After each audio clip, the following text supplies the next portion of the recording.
बंजारा मन और बंदिशें मधु कंकारिया। यह एक ऐसी लेखिका हैं जो सामाजिक समस्याओं को देखकर परेशान हो जाती हैं और उन समस्याओं को सरल शब्दों में ढालकर लोगों को विचार करने के लिए बाध्य करने में सक्षम है। बंजारा मन और बंदिशें इस डायरी में हम यही देखते हैं कि कहीं पारिवारिक समस्या, अंधविश्वास, सामाजिक समस्या तो दिखावे के लिए झूठ या कामयाबी की परिभाषा क्या है, या विचारों को खुलापन देने के लिए शरीर को घूमने की जरूरत नहीं है। विचारों, भावना, चिंतन और अनुभव को लेखिका ने अपने पन्नों पर डेट वाइज उतारा है, जिसका सारांश हम आगे देखेंगे। और हम आगे बढ़ें उससे पहले शीर्षक का क्या अर्थ होता है यह हम समझने का प्रयास करते हैं कि मन जो है वह तो बंजारे के समान होता है, उसे कैद कर नहीं रखा जा सकता। वह अपनी उड़ान भरता रहता है और जब एक साहित्यकार का मन हो तो वह तो देश विदेश की सीमाओं को पार कर कहाँ के कहाँ पहुँच जाता है। साथ ही जब मन इतना चंचल है तो उस पर कई बार बंदिशें लगाने की आवश्यकता भी पड़ती है या कई बार लगाए जाते हैं। यही सब हम देखेंगे इस डायरी के अलग अलग पन्नों पर क्या लिखा है।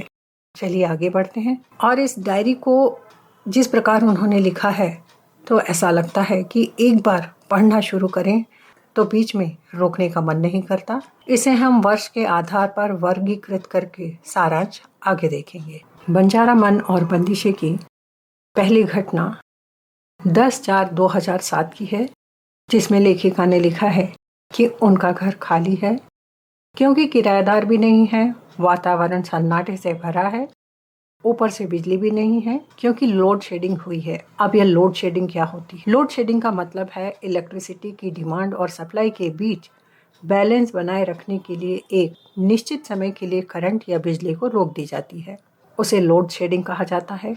और लोड शेडिंग के कारण जो सन्नाटा फैला है और लोड शेडिंग और घर में कोई न होने के कारण जो सन्नाटा फैला है, उससे लेखिका को डर है कि कहीं डिप्रेशन में ना चले जाए। सो डिप्रेशन से बचने के लिए घर से बाहर निकलती है। बंजारा मन एक जगह टिकता नहीं है, इसलिए बाहर निकली तो सिसकियों के रोने की आवाज़ सुनाई दी। आवाज़ ग्राउंड फ्लोर के घर से आ रही थी, लेकिन उस घर पर बाहर ताला डाला था। टॉर्च लगाकर खिड़की से देखा तो दिल धक से रह गया। अंदर पड़ोसी की 4 साल की बेटी खिली अंधेरे में दीवार से चिपक कर रो रही थी। चेहरा आंसुओं से भीगा था। पूछने पर उसने बताया कि पापा अभी नहीं आए हैं।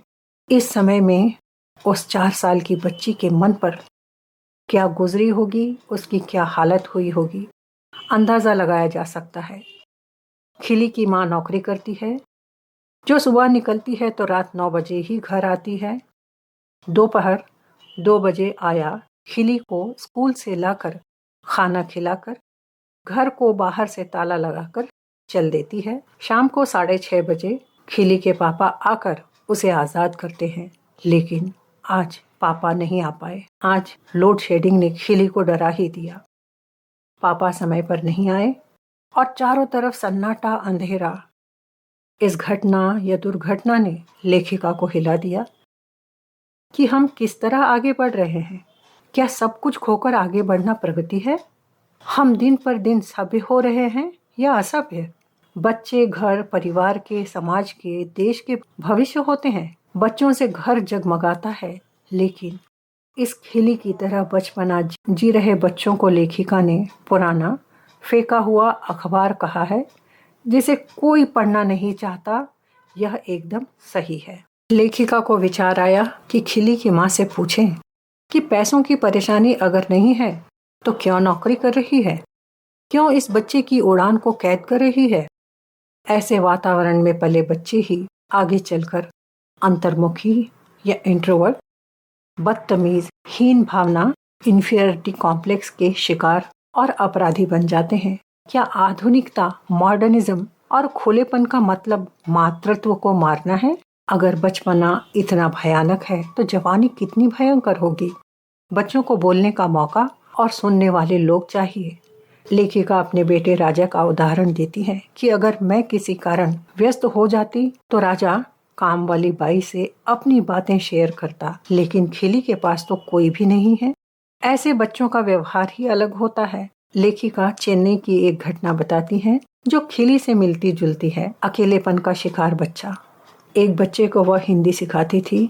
उन्होंने कहा वे चेन्नई में एक बच्चे को हिंदी सिखाती थी। उन्होंने कहा कि एक बार मैंने मरने पर वाक्य बनाने के लिए उस बच्चे से कहा तो उसने वाक्य बनाया, मेरी माँ मर गई है। पूछने पर कुछ बोल नहीं पाया।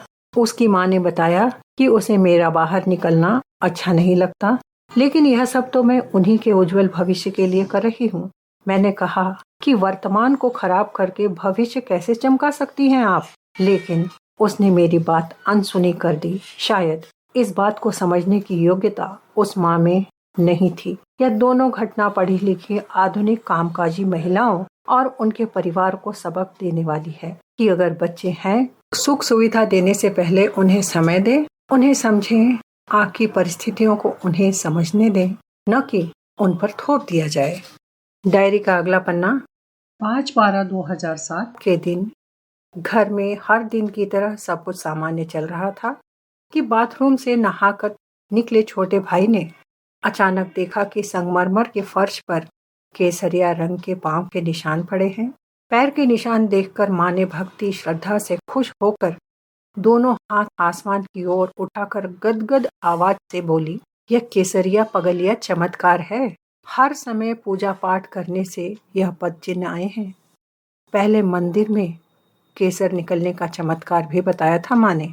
लेखिका को डर लगा कि कहीं इस बात को सुनकर मीडिया ना आ जाए, क्योंकि उन्हें इस बात पर विश्वास नहीं था कि ऐसे भी दैवी चमत्कार होते हैं।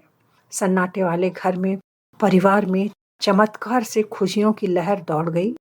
कोई इसे पूर्वजों का पुण्य फल बता रहा था तो कोई कुछ और, लेकिन ज्यादा देर तक यह रोमांच ठहर नहीं पाया।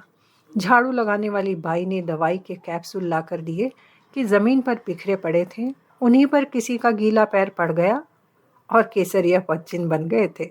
अगर ये कैप्सूल न मिलते तो हम भी न जाने क्या क्या करते, क्या क्या सोचते इस चमत्कार का। शायद ऐसे ही अंधविश्वास जन्म लेता है और लोग आंख बंद करके उन्हें मानते जाते हैं। इसलिए कोई भी बात तर्क बुद्धि से अपनाना चाहिए और उसकी सच्चाई का विश्लेषण करना चाहिए। अगला पन्ना। 16/3/2008 के डायरी के पन्ने पर लिखा है कि भारतीय भाषा परिषद के संगोष्ठी में जलपान के समय एक महिला ने बताया कि हिंदी साहित्यकार नंदुलारे वाजपेयी ने औरतों की तुलना माटी के सिकोरे से की है। सिकोरे का अर्थ है मिट्टी का छोटा सा बर्तन, एक बार प्रयोग होता है। वैसे ही हमारे देश की स्त्री का चरित्र भी है माटी के सिकोरे के समान कि केवल पति के होठों से लगता है, दूसरा कोई पुरुष उसे छू भी नहीं सकता। इस पर हजारी प्रसाद द्विवेदी ने कहा कि सिकोरे भारतीय स्त्री नहीं, अमेरिकी पति पत्नी के रिश्तों के समान होते हैं, जो एक बार रिश्ता टूट जाता है तो फिर नहीं जुड़ता। हमारे रिश्ते तो पीतल के बर्तन के जैसे होते हैं, जो टकराते हैं, खड़खड़ाते हैं, लेकिन टूटते नहीं हैं। अर्थात हमारे यहाँ के रिश्ते आपस में कितने भी टकराएं, लेकिन साथ में ही जुड़े रहते हैं। धातु की तरह मजबूत, खड़खड़ाते हैं मतलब लड़ झगड़ कर भी एक ही रहते हैं। इस घटना को लेकर लेखिका वर्तमान समय की सच्चाई बताती है कि आज के समय में न सिकोरे हैं और न ही पीतल के बर्तन उपयोग में लाए जाते हैं। अर्थात संबंधों में गहराई, गर्मी खत्म होती जा रही है। इस पर विचार करना चाहिए। संबंधों में दूरी आने का जो कारण है, गर्माहट कम होने का जो कारण है, उस पर विचार करके उन कारणों को दूर करके फिर से अपने संबंध पीतल के बर्तन के समान मजबूत होना चाहिए, जो थोड़े से साफ करने पर चमचमा जाते हैं और अनदेखा करने पर उसकी चमक कम हो जाती है। डायरी का अगला पन्ना 1/8/2009 का है। जैसी जरूरत हो वैसा खुद को दिखाओ। आधुनिक पीढ़ी की मानसिकता को बताने के लिए लेखिका ने कहा कि अपने बेटे की इंटरनेशनल डिग्री CFA के बारे में बताया कि उसने अपने बायोडाटा में CFA की डिग्री नहीं लिखी, क्योंकि मार्केटिंग की नौकरी में फाइनेंस का कोई महत्व नहीं है। और अगर मुझे नौकरी दे भी देंगे तो कंपनी सोचेगी कि मैं CFA की डिग्री पर दूसरी कंपनी में नौकरी मिली तो यह नौकरी तुरंत छोड़ दूंगा और वे मुझे कंफ्यूज्ड व्यक्ति समझेंगे। इसलिए मैंने वह नहीं दिखाया है। हमें वह नहीं दिखाना है जो हम हैं, बल्कि ज़रूरत के हिसाब से हमें स्वयं को दिखाना है। मतलब योग्यता के स्थान पर मुखौटा लगाना चाहिए और बहुत कुछ छुपा लेना चाहिए। बिजनेस स्कूल की पढ़ाई से पहले मेरा बेटा बहुत तेजस्वी था, लेकिन उसका चरित्र बिजनेस जैसा हो गया है। इसी बात को लेकर आपको पुरानी घटना भी याद आती है कि मेरी शादी की बात चल रही थी। तभी एक रिश्तेदार शुभचिंतक ने पिता को सलाह दी कि MA की डिग्री लड़की के बायोडाटा से हटा दें। इतनी पढ़ी लिखी लड़की को अपने अनुसार ढाल पाना मुश्किल होता है, ऐसा शादी के समय लड़के के परिवार वाले सोचते हैं। लेखिका को यह दोनों ही घटनाएं दिल में कील की तरह चुभ गई कि बेटे को अच्छा मैनेजर बनने के लिए अपनी महत्वपूर्ण डिग्री छुपाना है, तो माँ को MA की डिग्री छुपाने की सलाह दी गई, जिससे वह एक अच्छी बहू बनने योग्य दिख सके। अच्छा होने के लिए दिखावा क्यों करना पड़ता है या सच्चाई क्यों छुपाना पड़ती है? हम जैसे हैं, जितने योग्य हैं, वैसा ही कार्य या वैसा ही रिश्ता क्यों नहीं ढूंढ पाते? हम परिस्थितियों के सामने हथियार क्यों डाल देते हैं? धैर्य रखकर योग्य रिश्ता और शिक्षा के अनुसार नौकरी के लिए प्रयास करते रहें। अवसर पाने के लिए धैर्य रखें। 11/9/2009 के डायरी के पन्ने पर लेखिका लिखती हैं कि the bucket list classic film देख रही हैं और उसकी कहानी में दो मित्र हैं जो आपस में पूछते हैं कि क्या तुम्हारे जीवन में आनंद है? क्या तुम्हारे कारण किसी के जीवन में आनंद है? यही सवाल लेखिका को प्रभावित करते हैं और उनके मन में भी स्वयं के लिए ये प्रश्न उठते हैं और वे सत्य, सौंदर्य और प्रेम के सपने देखने लगती हैं। कहती हैं, जीवन की सच्चाई का पता लगता है तब तक जीवन निकल चुका होता है और मुझे तो काफ़ी पहले पता लग गया। आगे वे कहती हैं कि एक सर्वे के अनुसार कैंसर रोगियों से प्रश्न पूछने पर कि उन्हें किसी बात का जिंदगी में अफसोस या रिग्रेट है, तो अधिकांश लोगों ने कहा, I didn't live true to my self. लेखिका ने इस बात से निश्चय किया कि मैं अपने साथ ऐसा नहीं होने दूंगी और उन्होंने स्वयं को स्वयं से रचने का सफ़र शुरू कर दिया और यही संदेश दिया कि नई शुरुआत कहीं से भी कभी भी की जा सकती है। जब जीवन की सच्चाई समझ में अगला पन्ना 10/10/2009 की डायरी में अपने बेटे का उल्लेख करती हैं कि सफल बेटा मुझे सफलता की सीक्रेट बताता है कि अगर आप देश विदेश घूमेंगी तो आपके लेखन को नया डायमेंशन मिलेगा। विदेशी धरती से देश की धरती को देखने से लेखन को नई दिशा मिलेगी। लेखिका का मानना है कि जितना लेखन अच्छा होता है, लेखक उतनी ही यातना झेलता है और उसके लिए गहरे इमोशन चाहिए। मतलब इसके लिए देश विदेश घूमना कोई मतलब नहीं रखता। बेटा मेरी इस बात को समझ नहीं पाएगा। इसीलिए वे इतिहास का एक किस्सा उसे सुनाती हैं कि नोबेल पुरस्कार प्राप्त लेखक अर्नेस्ट हेमिंग्वे के पास एक युवक पहुंचता है और पूछता है कि मैं एक लेखक बनना चाहता हूँ, क्या करूँ? हेमिंग्वे ने उसे जवाब दिया, मुझे पहले तुम अपने घाव दिखाओ। वह बोला, मुझे कोई घाव नहीं हुआ है अब तक। उन्होंने कहा, जब तक तुम कष्ट न उठाओगे तब तक तुम दूसरों के दुखों को समझकर शब्दों में नहीं ढाल सकते। तुम कभी भी लेखक नहीं बन सकते। सच्चा लेखन यातना की आवाज बनता है, जानकारी का पुलिंदा नहीं। और अनेकों भारतीय और विदेशी साहित्यकारों के नाम लेखिका ने बेटे को बताए, जिन्होंने अपनी धरती पर रहकर अमर रचनाएं लिखी हैं। बेटा यह सुनकर अच्छी तरह समझ गया कि बहस को यहीं रोक देना चाहिए और जैसे वह मन ही मन यह सोच रहा हो कि सिर फिरों से कौन माथापच्ची करे, और उसके रिश्ते में भी वही व्यावसायिक बुद्धि दिखाई दी। जिसका मतलब हुआ कि लेखन के लिए संवेदना चाहिए, न कि स्थान, क्योंकि कल्पना की उड़ान से साहित्यकार वहां पहुंच सकता है जहां कभी न गया हो। और अब हम अंत में इसकी विशेषता भी देख लेते हैं, जो इस प्रकार है कि सबसे पहले डायरी लेखन को प्रेरणा मिलती है कि हम सभी ने इस आदत को अपनाना चाहिए। मन बंजारा और बंदिशें में लेखिका ने आधुनिकता की अंधी दौड़, अंधविश्वास, भावनाओं के व्यावसायीकरण और आगे बढ़ने के शॉर्टकट जैसे विषयों पर सोचने की राह दिखाई है कि किसी भी बात को बिना समझे नहीं मान लेना चाहिए। जीवन में निरंतर आत्मावलोकन करना चाहिए, अपने आप को ढूंढना चाहिए। जनरेशन गैप, अंधविश्वास, दिखावा आदि पर विचार करने की दृष्टि लेखिका ने दी है। स्वयं की स्थिति परिस्थितियों के लिए स्वयं को ही काम करना पड़ेगा, यह विश्वास दिलाया है और यह जीवन मूल्यवान है। अपने प्रति सदैव ईमानदार होना चाहिए। मन तो चंचल है, लेकिन उसकी उड़ान पर बंदिशें भी है। सारांश और विशेषता के बाद हम देखते हैं कि प्रश्न पत्र में आपको सबसे पहला प्रश्न आता है जो पाठ्य पुस्तक के चैप्टर्स के ऊपर होता है। पहला प्रश्न होता है, एक शब्द या वाक्य में उत्तर लिखिए। पूरी किताब में से 10 प्रश्न दिए जाते हैं, एक एक अंक के लिए, और 10 प्रश्नों के उत्तर आपको एक शब्द में या वाक्य में या वाक्यांश में लिखना होता है। अगर आपका उत्तर एक शब्द में लिखने से पूरा होता है तो अधिक लिखने की आवश्यकता नहीं होती है। यहाँ आप देख रहे हैं स्क्रीन पर इस पाठ में से एक अंकीय और एक शब्द में उत्तर लिखने वाले प्रश्न तैयार किए हैं। तो प्रश्न भी हैं, उत्तर भी हैं। आप देखकर अच्छी तरह समझ सकते हैं कि इन प्रश्नों के उत्तर किस प्रकार लिखे जाएंगे।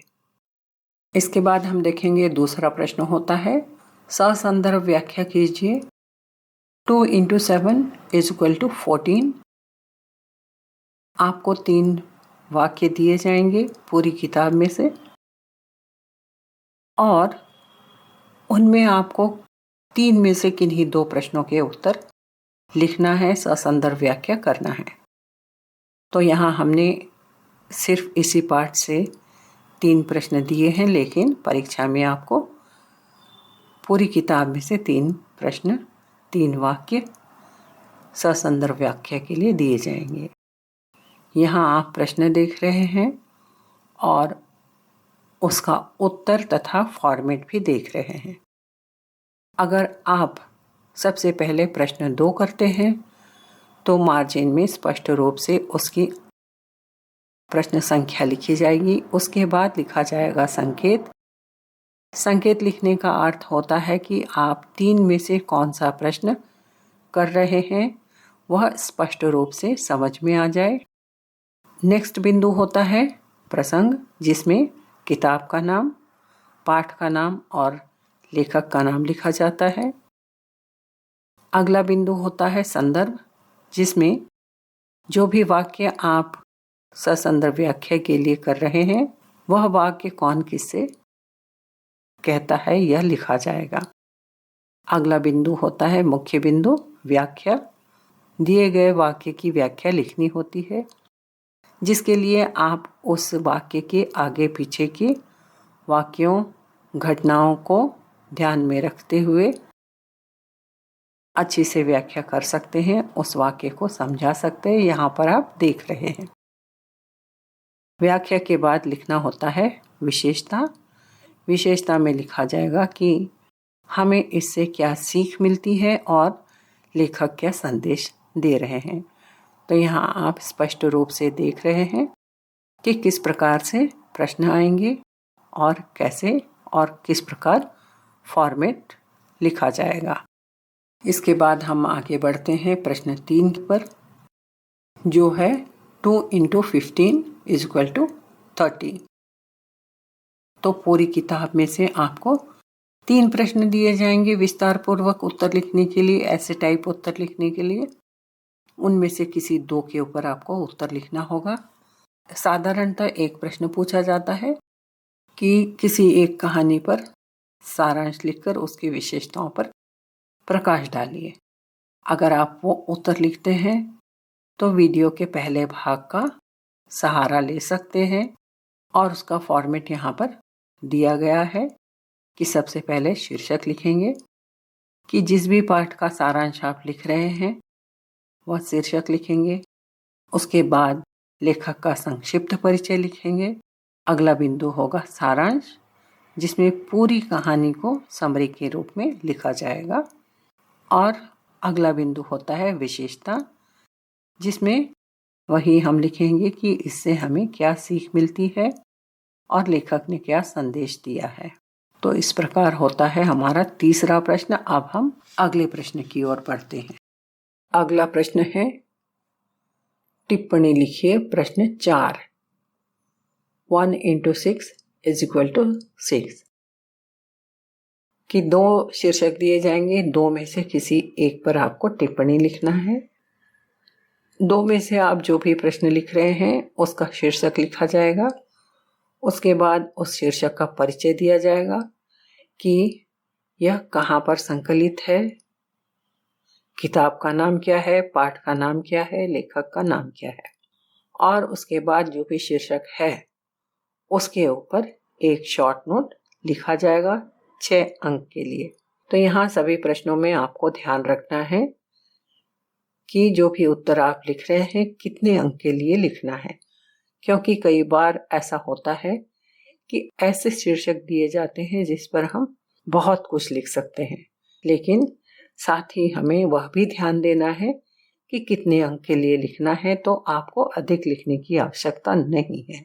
उसी प्रकार प्रश्न 3 में आपको विस्तार पूर्वक उत्तर लिखना है, जिसमें स्टोरी या जो भी गद्य है वह पूर्ण रूप से समराइज हो सके। तो इस प्रकार हम देखते हैं कि आपकी जो पाठ्य पुस्तक है उस पर आधारित चारों प्रश्न यहाँ पर पूरे होते हैं और इसके अतिरिक्त सिलेबस जो है उसको हम अगली वीडियो में कवर करेंगे। धन्यवाद।